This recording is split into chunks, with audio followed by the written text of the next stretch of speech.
Hey, my name's Otis Gray, and you're listening to Sleepy, a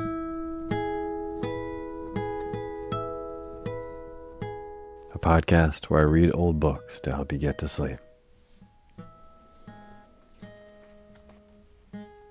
Tonight, I have a really great story by Lucy Maud Montgomery, who I absolutely love her writing, and you may recognize this title because it is a continuation of the very well-known and well-loved series or novel, Emily of the New Moon. So we have a continuation on her story tonight, our beloved Emily.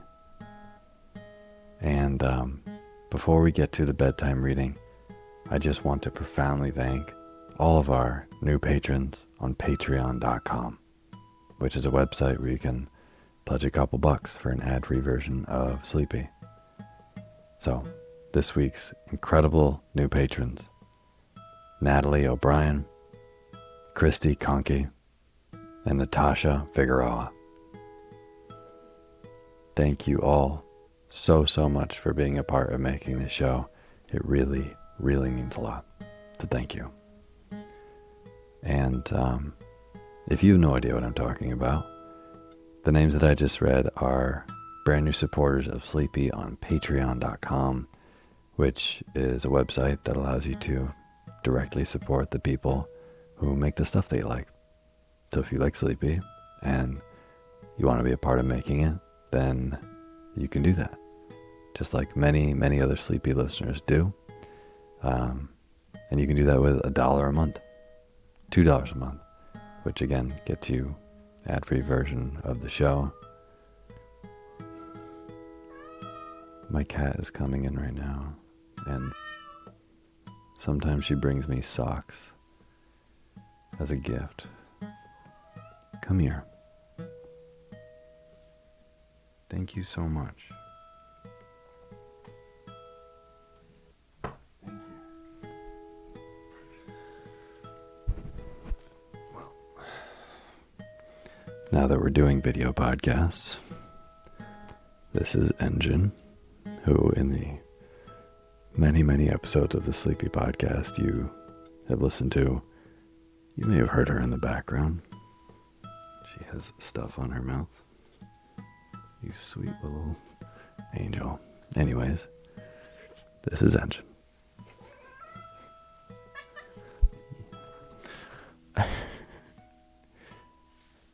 Anyways, didn't mean to distract your bedtime routine.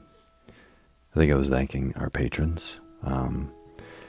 Any donation really helps, and it means that you're directly a part of making the show. And no matter how much you donate, even if it's $1, it helps me feed this little cat behind me, and it's so greatly appreciated. And no matter how much you donate, I will read your name on the opening credits of the next show if you do. So, if you would like to be a supporter of Sleepy on patreon.com, then you can do that by going to patreon.com/sleepyradio. Thank you. And as always, the music you're hearing is by my good friend James Lepkowski, and the cover art for Sleepy is by Gracie Kanan.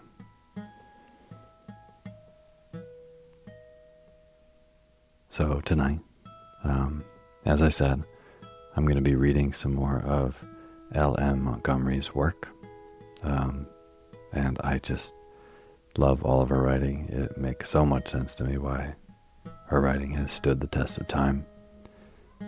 We've definitely read her on the show. It has been a while. Definitely read Emily of the New Moon on the Sleepy podcast a long time ago. And tonight, we are going to be diving into the first couple chapters of Emily's Quest, which comes a little bit after the first book.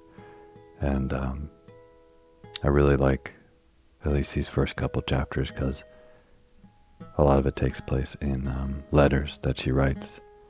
And I just really love when novels and stories are written in the form of letters, and you kind of piece together the narrative through context from someone's first person point of view. And that's what this is, and it's really delightful to read. Anyways, I'll get to the bedtime reading. I know if you're listening on Spotify or have been, you're probably seeing my face. That's because I started doing video podcasts. So if that's something that you enjoy, please let me know in the comments. A lot of people had requested it, so I figured I'd give it a shot. And it's a little weird being on camera, but if it works for you, then that's all that really matters. As long as the show keeps helping you get a good night's rest. So, without further ado, tonight, Emily's Quest by L.M. Montgomery. And now is the time for you to fluff up your pillow just how you like it. Feel yourself melt into your bed. Get real comfortable. Close your eyes and let me read to you.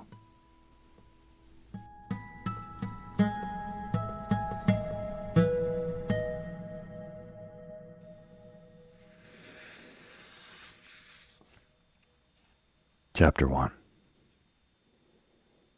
No more cambric tea, had Emily Birdstar written in her diary when she came home to New Moon from Shrewsbury, with high school days behind her and immortality before her. Which was a symbol when Aunt Elizabeth Murray permitted Emily to drink real tea as a matter of course and not as an occasional concession. She thereby tactfully consented to let Emily grow up.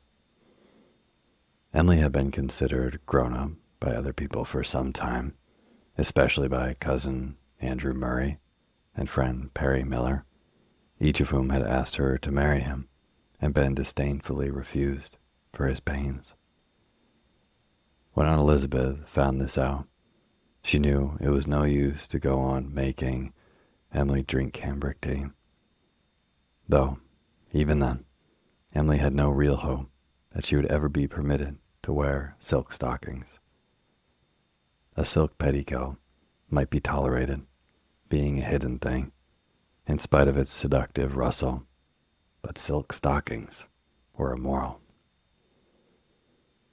So Emily, of whom it was whispered somewhat mysteriously by people who knew her to people who didn't know her, she writes, was accepted as one of the ladies of the New Moon, where nothing had ever changed since her coming there 7 years before, and where she carved ornament on the sideboard still cast the same queer shadow of an Ethiopian silhouette on exactly the same place on the wall where she had noticed it delightedly on her first evening there. An old house that had lived its life long ago and was so very quiet and wise and a little mysterious. Also a little austere, but very kind. Some of the Blair Water and Shrewsbury people thought it was a dull place and outlook for a young girl, and said she had been very foolish to refuse Miss Royal's offer of a position on a magazine in New York, throwing away such a good chance to make something of herself. But Emily, who had very clear-cut ideas of what she was going to make of herself, did not like to think life would be dull at New Moon, or that she had lost her chance of alpine climbing because she had elected to stay there. She belonged, by right divine, to the ancient and noble order of storytellers, born thousands of years earlier. She would have sat there in the circle around the fires of the tribe and enchanted her listeners. Born in the foremost files of time, she must reach her audience through many artificial mediums. but the materials of story weaving are the same in all ages and places.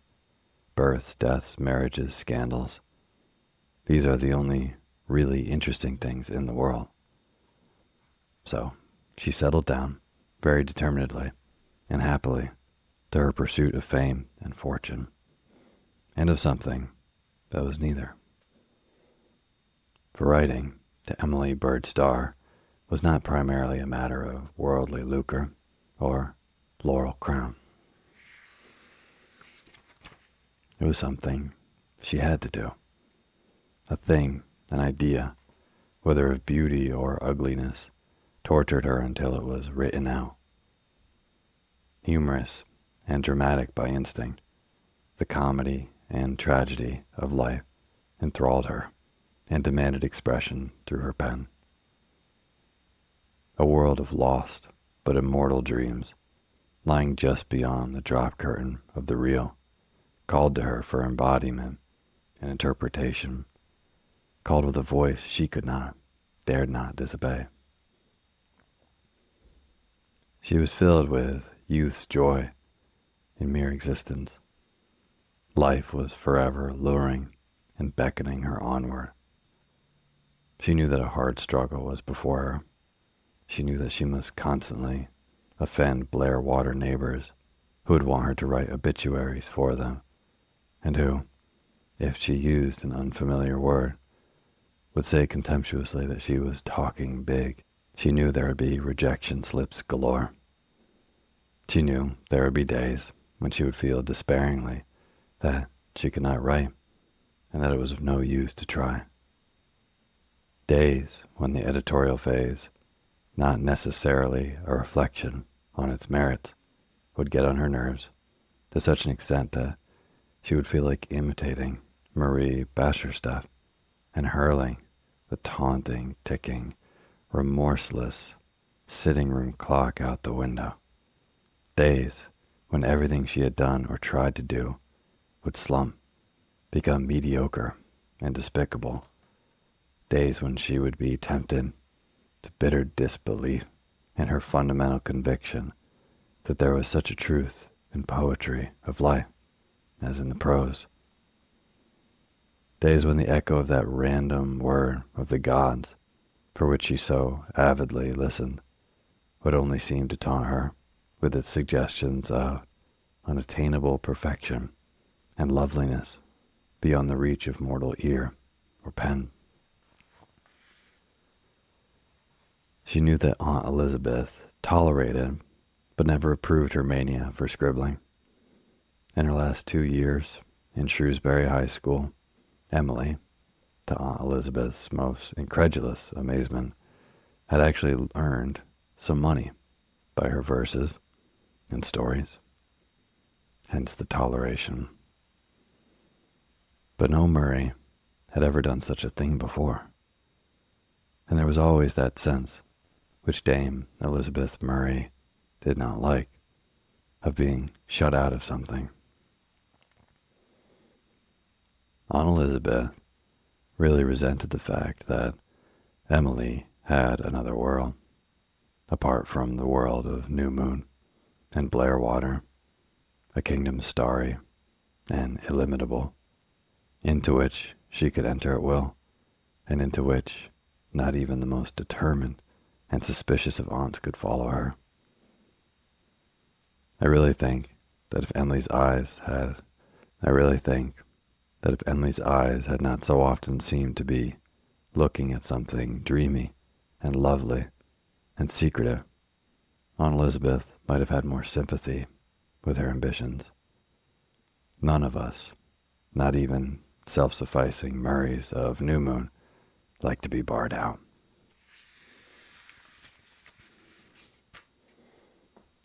Part 2. Those of you who have already followed Emily through her years of New Moon and Shrewsbury must have a tolerable notion what she looked like. For those of you to whom she comes as a stranger, let me draw a portrait of her as she seemed to the outward eye at the enchanted portal of 17, walking where the golden chrysanthemums lighted up an old autumnal maritime garden. A place of peace, that garden of new moon, an enchanted pleasaunce full of rich, sensuous colors and wonderful spiritual shadows. Scents of pine and rose were in it, boom of bees, threnody of wind, murmurs of the blue Atlantic Gulf, and always the soft sighing of the firs in lofty John Sullivan's bush to the north of it. Emily loved every flower and shadow and sound in it, every beautiful old tree in and around it, especially her own intimate, beloved trees, a cluster of wild cherries in the southwest corner, 3 princesses of Lombardy, a certain maiden-like wild plum on the brook path, the big spruce in the center of the garden, a silver maple, and a pine further on, an aspen in another corner always coquetting with gay little winds, and a whole row of stately white birches in lofty John's bush. Emily was always glad that she lived where there were many trees, old ancestral trees, planted and tended by hands long dead, bound up with everything of joy and sorrow that visited the lives in their shadows.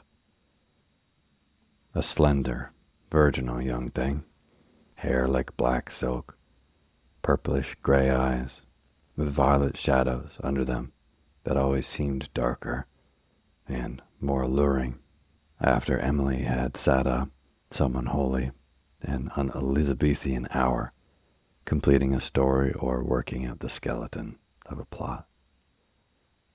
Scarlet lips with a Murray-like crease at the corners, ears with puckish, slightly pointed tips. Perhaps it was the crease and the ears that made certain people think her something of a puss.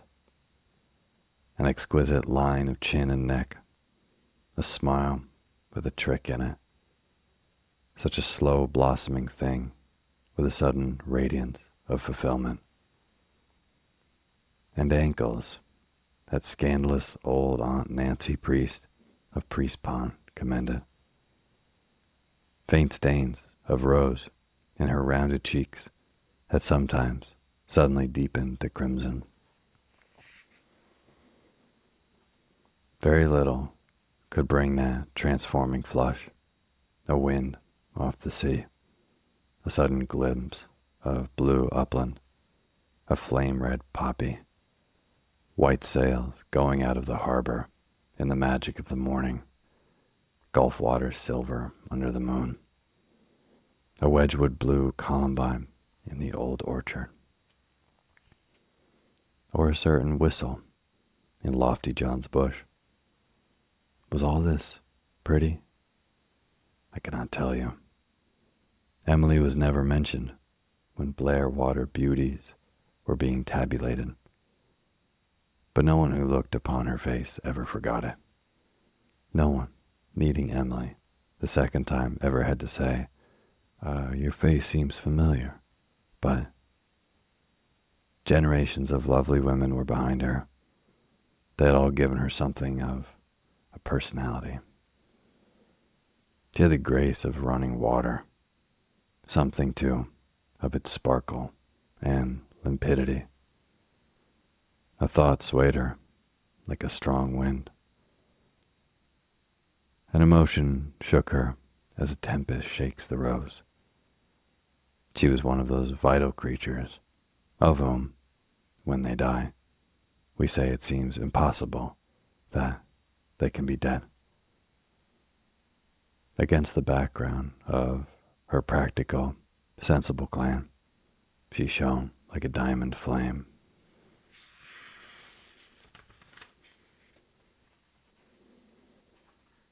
Many people liked her. Many people disliked her. No one was ever wholly indifferent to her. Once, when Emily had been very small, living with her father down in the old little house at Maywood, where he had died, she had started out to seek the rainbow's end. Over long, wet fields and hills she ran, hopeful, expectant. But as she ran, the wonderful arch was faded, was dim, was gone. Emily was alone in an alien valley, not too sure in which direction lay home. For a moment, her lips quivered, her eyes filled. Then she lifted her face and smiled gallantly at the empty sky. "There will be other rainbows," she said. Emily was a chaser of rainbows.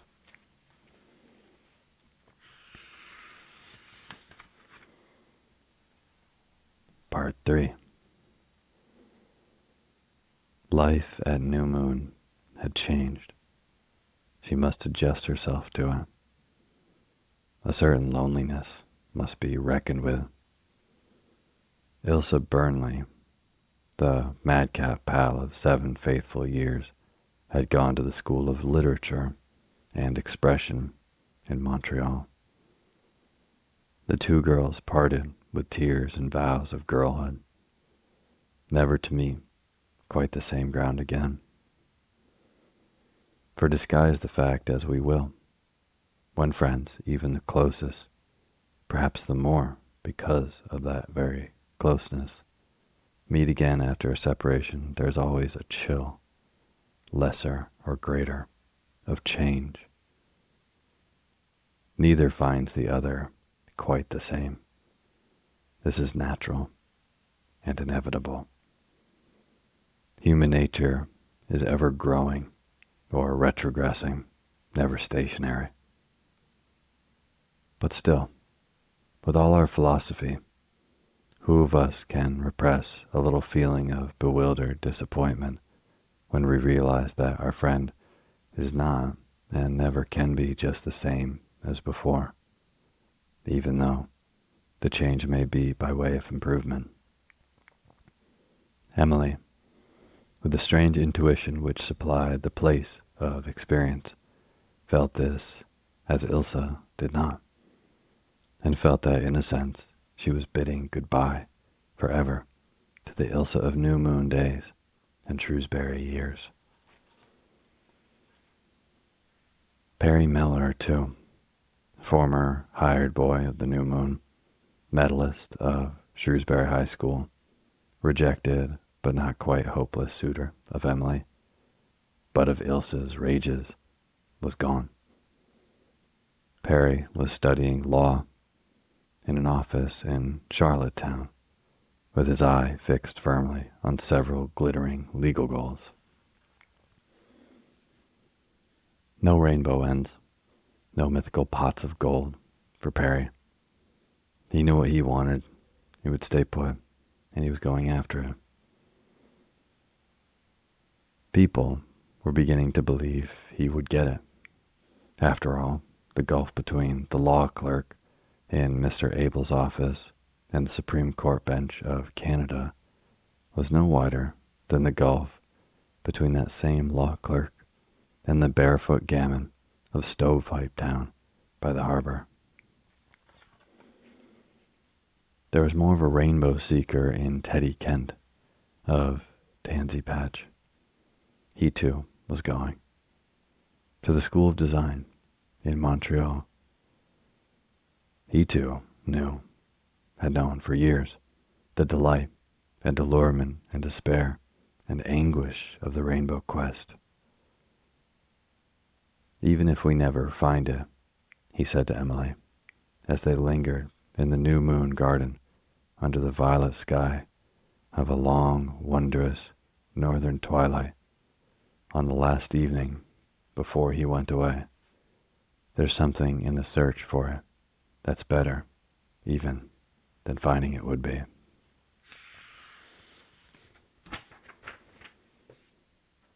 "But we will find it," said Emily, lifting her eyes to a star that glittered over the tip of one of the three princesses.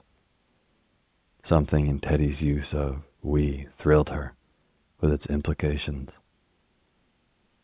Emily was always very honest with herself, and she never attempted to shut her eyes to the knowledge that Teddy Kent meant more to her than anyone else in the world. Whereas she, what did she mean to him? Little? Much? Nothing? She was bareheaded, and she had put a star-like cluster of tiny yellow mums in her hair. She had thought a good deal about her dress before she decided on her primrose silk.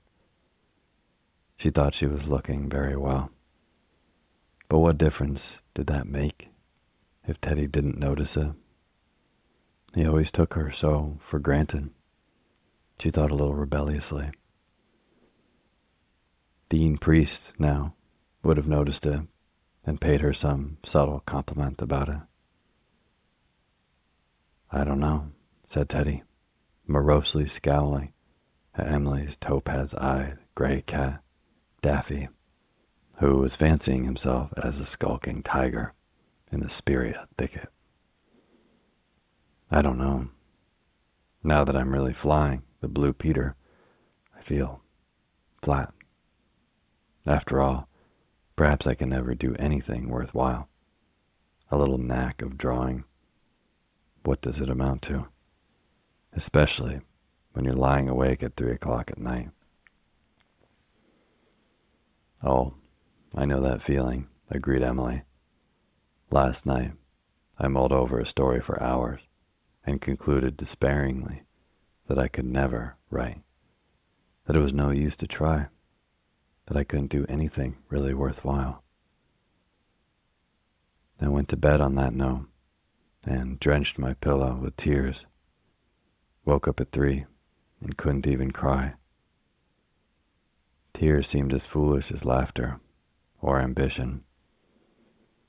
I was quite bankrupt in hope and belief. And then I got up in the chilly gray dawn and began a new story. Don't let a 3 o'clock at night feeling fog your soul. Unfortunately, there's a 3 o'clock every night, said Teddy. At that ungodly hour, I am always convinced that if you want things too much, you're not likely ever to get them. And there are two things that I wanted tremendously. One, of course, is to be a great artist. I never supposed I was a coward, Emily, but I'm afraid now. If I don't make good, everybody will laugh at me. Mother will say she knew it. She hates to see me go, really, to go and fail. It would be better not to go. No, it wouldn't, said Emily passionately, wondering at the same in the back of her head. What was the other thing Teddy wanted so tremendously? You must not be afraid. Father said I wasn't going to be afraid of anything in that talk I had with him the night that he died. And isn't it Emerson who said, always do what you are afraid to do? I'll bet Emerson said that when he got through with being afraid of things. It's easy to be brave when you're taking off your harness. You know I believe in you, Teddy, said Emily softly. Yes, you do. You and Mr. Carpenter.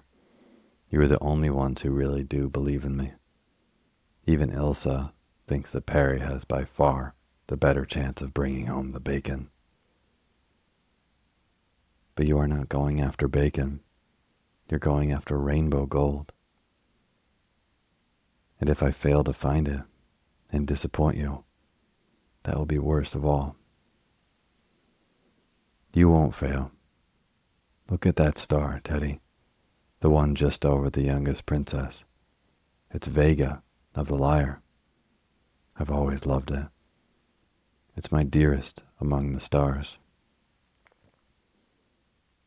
Do you remember how, years ago, when you and Ilsa and I sat in the orchard on the evenings when Cousin Jimmy was boiling pig's potatoes, you used to spin us wonderful tales about the star, and of a life you had lived in it before you came to this world?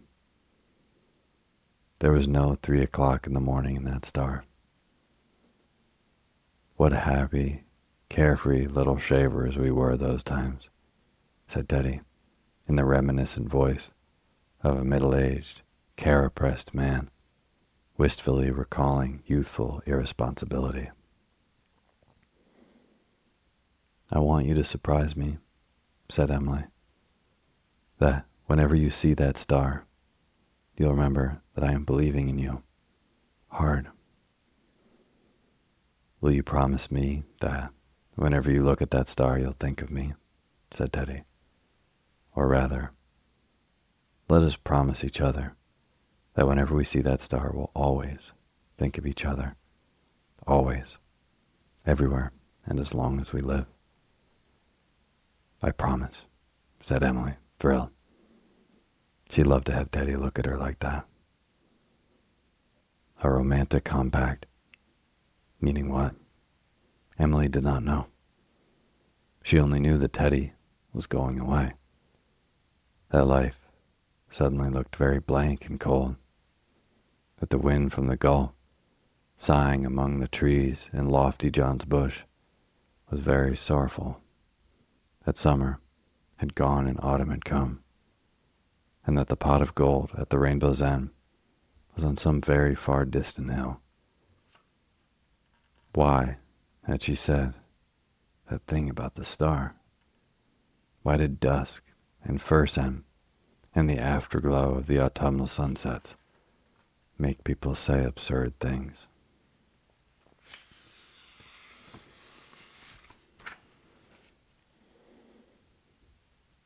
Chapter 2. New Moon, November 18th, 19th.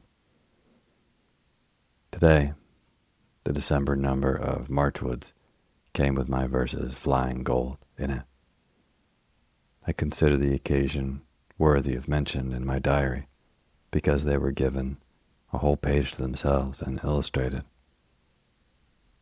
The first time ever any poem of mine was so honored. It is trashy enough in itself, I suppose. Mr. Carpenter only sniffed when I read it to him and refused to make any comment whatever on it. Mr. Carpenter never damns with faint praise, but he can damn with silence in a most smashing manner. But my poem looked so dignified that a careless reader might fancy there was something in it. Blessings on the good editor who was inspired to have it illustrated. He has bolstered up my self-respect considerably. But I did not care overmuch for the illustration itself. The artist did not catch my meaning at all.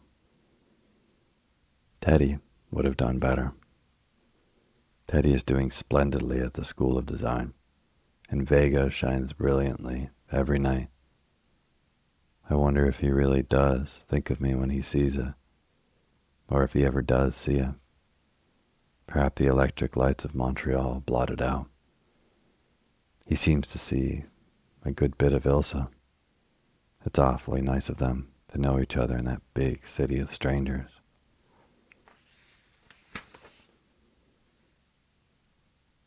Part 2. November 26th, 19. Today was a glamorous November afternoon, summer mild and autumn sweet. I sat and read a long while in the pond burying ground. Aunt Elizabeth thinks this is a most gruesome place to sit, and tells Aunt Laura that she's afraid there's a morbid streak in me. I can't see anything morbid about it. It's a beautiful spot, where wild, sweet odors are always coming across Blair Water on the wandering winds, and so quiet and peaceful, with the old graves all about me, little green hillocks with small frosted ferns sprinkled over them. Men and women of my house are lying here, men and women who had been victorious, men and women who had been defeated, and their victory and defeat are now one. I never can feel much exalted or much depressed here. The sting and the tang alike go out of things. I like the old red sandstone slabs, especially the one for Mary Murray with its "Here I Stay," the inscription into which her husband put all the concealed venom of a lifetime. His grave is right beside hers, and I feel sure they have forgiven each other long ago. And perhaps they came back sometimes in the dark of moon and look at the inscription and laugh at it. It is growing a little dim with tiny lichens. Cousin Jimmy has given up scraping them away.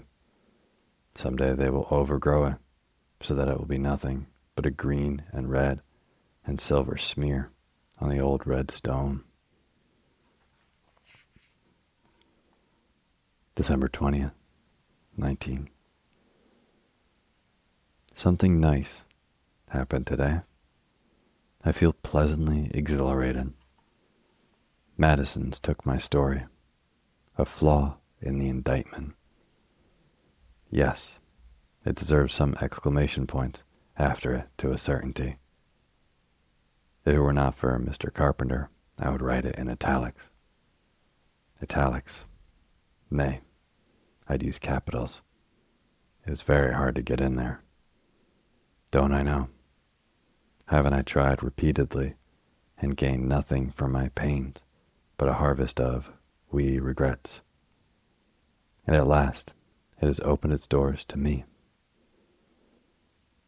To be in Madison's is a clear and unmistakable sign that you're getting somewhere on the Alpine path. The dear editor was kind enough to say it was a charming story. Nice man. He sent me a check for $50. I'll soon be able to begin to repay Aunt Ruth and Uncle Wallace what they spent on me in Shrewsbury. Aunt Elizabeth, as usual, looked at the check suspiciously, but for the first time forbore to wonder if the bank would really cash it. Aunt Laura's beautiful blue eyes beamed with pride. Aunt Laura's eyes really do beam. She is one of the Victorians. Edwardian eyes glitter and sparkle and allure, but they never beam. And somehow, I do like beaming eyes, especially when they beam over my success. Cousin Jimmy says that Madison's is worth all the other Yankee magazines put together, in his opinion. I wonder if Dean Priest will like a flaw in the indictment, and if he will say so. He never praises anything I write nowadays, and I feel such a craving to compel him to. I feel that his is the only commendation, apart from Mr. Carpenter's, that is worth anything. It's odd about Dean. In some mysterious way, he seems to be growing younger. A few years ago, I thought of him as quite old. Now he seems only middle-aged. If this keeps up, he'll soon be a mere youth. I suppose the truth is that my mind is beginning to mature a bit, and I'm catching up with him. Aunt Elizabeth doesn't like my friendship with him any more than she ever did. Aunt Elizabeth has a well-marked antipathy toward any priest, but I don't know what I'd do without Dean's friendship. It's the very salt of life. January 15. Today was stormy. I had a white night last night after 4 rejections at MSS. I thought especially good. As Miss Royal predicted, I felt that I had been an awful idiot not to have gone to New York with her when I had the chance. Oh, I don't wonder. Babies always cry when they wake up in the night. So often, I want to do it too. Everything presses on my soul then, and no cloud has a silver lining. I was blue and disgruntled all the forenoon and looked forward to the coming of the mail as one possible rescue from the doldrums.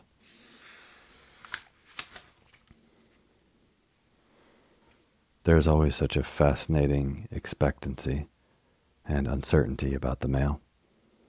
What would it bring me? A letter from Teddy? Teddy writes the most delightful letters.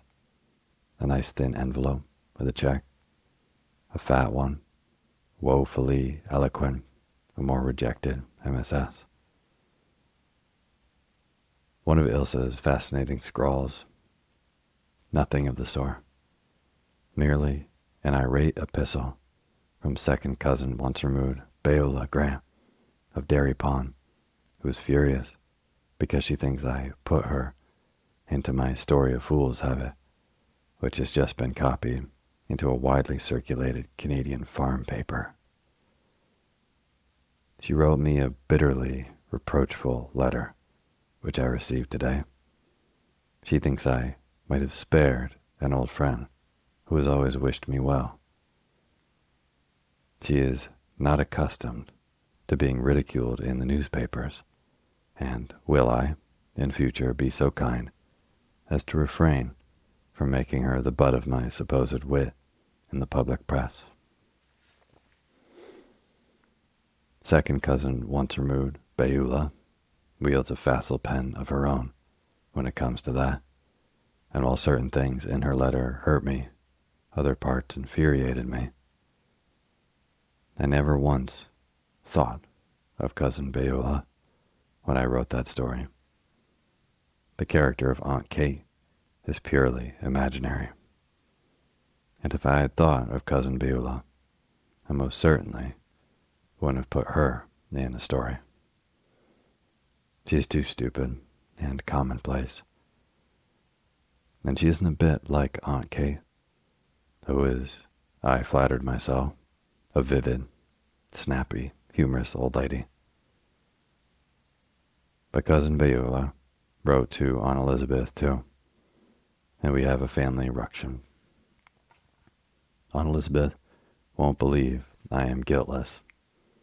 She declares Aunt Kate is an exact picture of Cousin Beulah, and she politely requests me. Aunt Elizabeth's polite requests are awesome things, not to caricature my relatives in my future productions. It is not, said Aunt Elizabeth in her stateliest manner, a thing any Murray should do. Make money out of the peculiarities of her friends.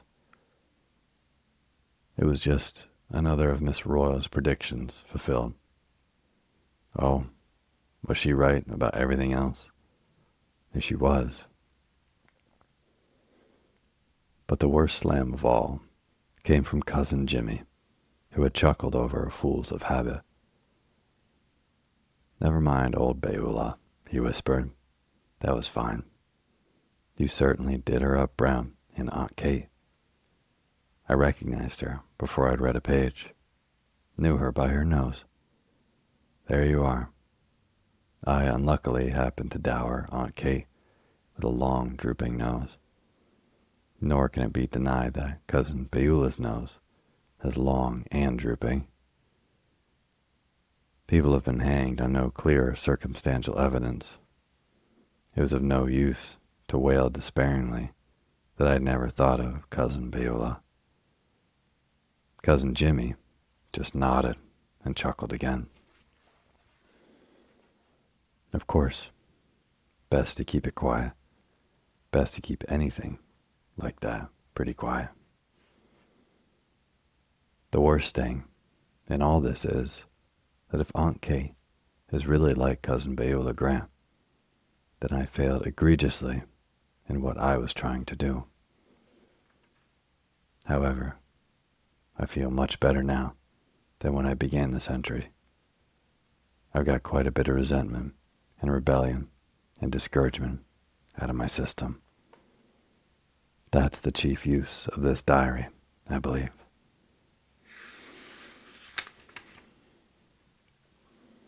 Three. This was a big day. I had 3 acceptances, and one editor asked me to send him some stories. To be sure, I hate having an editor ask me to send a story, somehow. It's far worse than sending them unasked. The humiliation of having them returned, after all, is deeper than when one just sends off an MS. There's some dim impersonality behind an editorial desk 1,000 miles away. And I've decided that I can't write a story to order. 'Tis a diabolical task. I tried to lately. The editor of Young People asked me to write a story along certain lines. I wrote it. He sent it back, pointing out some faults and asking me to rewrite it. I tried to. I wrote and rewrote and altered and interlined until my MS looked crazy, like patchwork of black and blue and red inks, dumped in the original yarn of all my variations thereof. After this, I'm just going to write what I want to, and the editors can be canonized. There are northern lights and a misty moon tonight.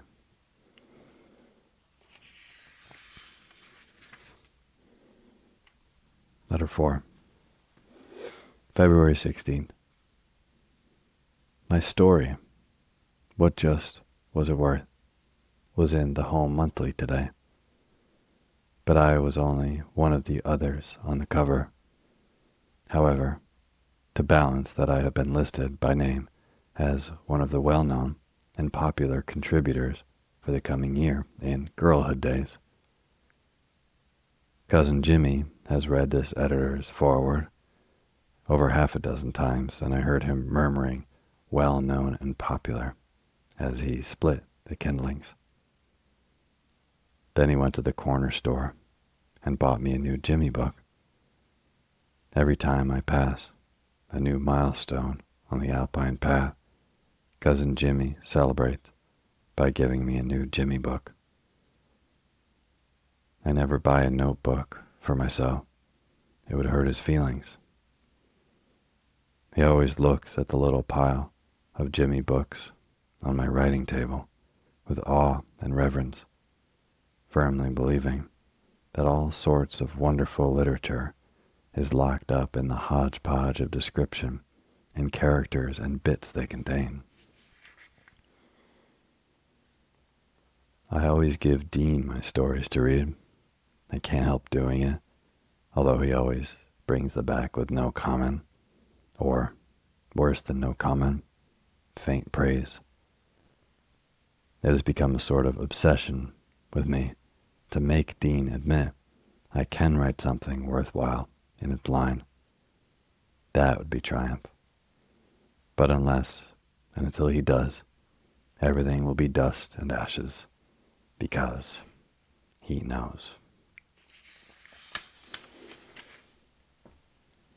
5. April 2nd. The spring has affected a certain youth of Shrewsbury who comes out to New Moon occasionally. He is not a suitor of whom the house of Murray approves, nor, which is the important, one of whom E.B. Starr approves. Aunt Elizabeth was very grim because I went to a concert with him. She was sitting up when I came home. You see, I haven't eloped on Elizabeth I said. I promise you I won't. If I ever want to marry anyone, I'll tell you so, and marry him in spite of your teeth. I don't know whether Aunt Elizabeth went to bed with an easier mind or not. Mother eloped, thank goodness, and Aunt Elizabeth is a firm believer in heredity.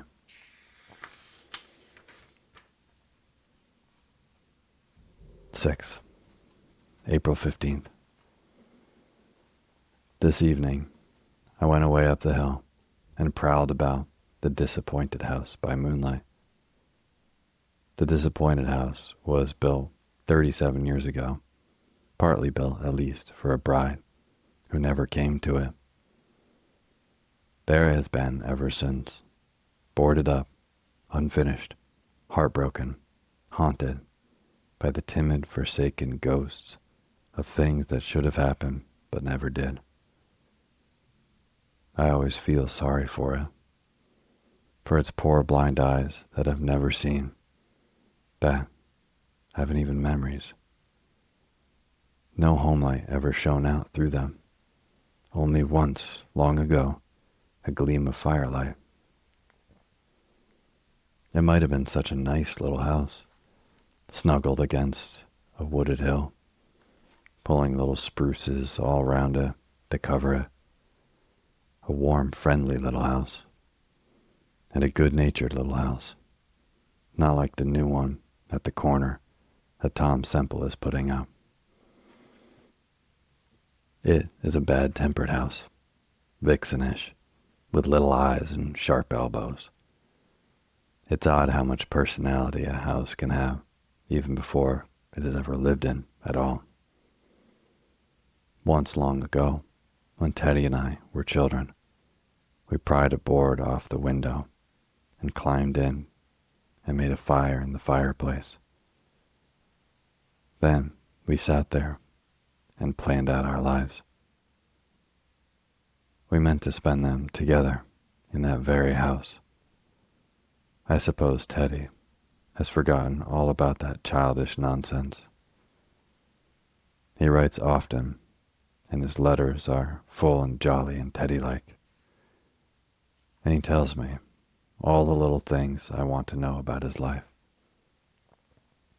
But lately, they've become rather impersonal, it seems to me. They might just as well have been written to Ilsa as to me. Poor little disappointed house. I suppose you will always be disappointed.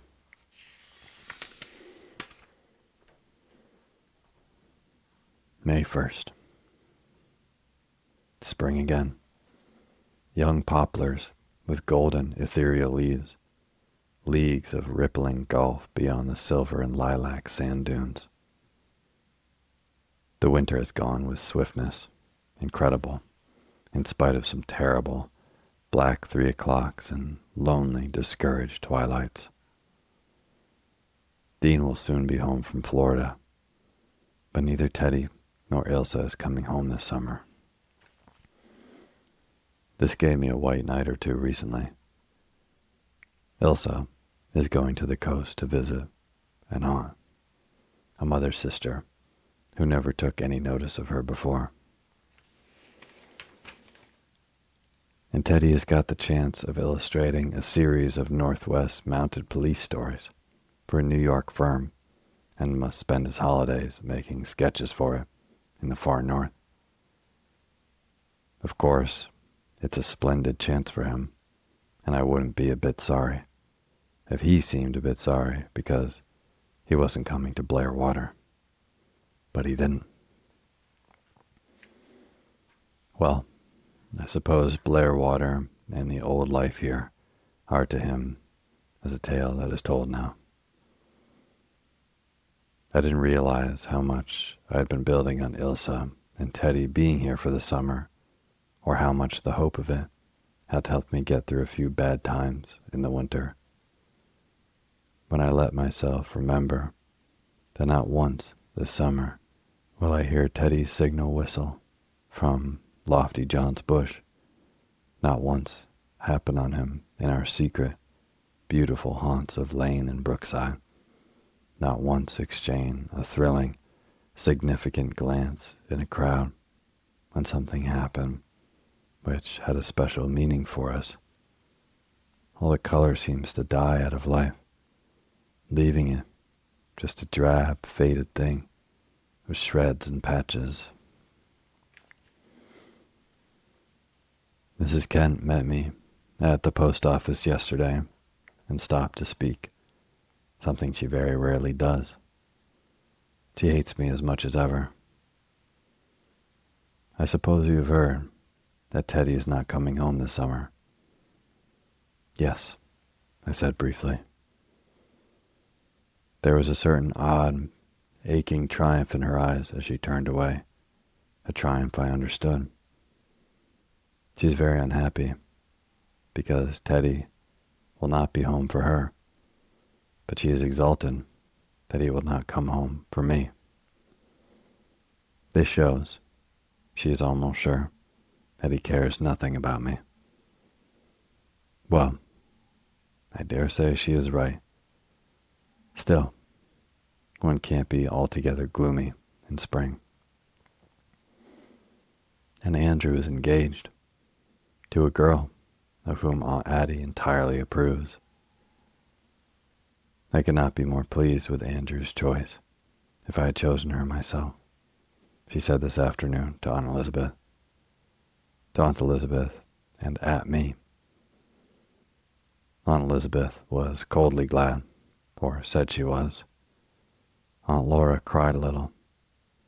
Aunt Laura always cries a little bit when anyone she knows is born, or dead, or married, or engaged, or come or gone, or polling his first vote. She couldn't help feeling a little disappointed. Andrew would have been such a safe husband for me. Certainly, there is no dynamite in Andrew.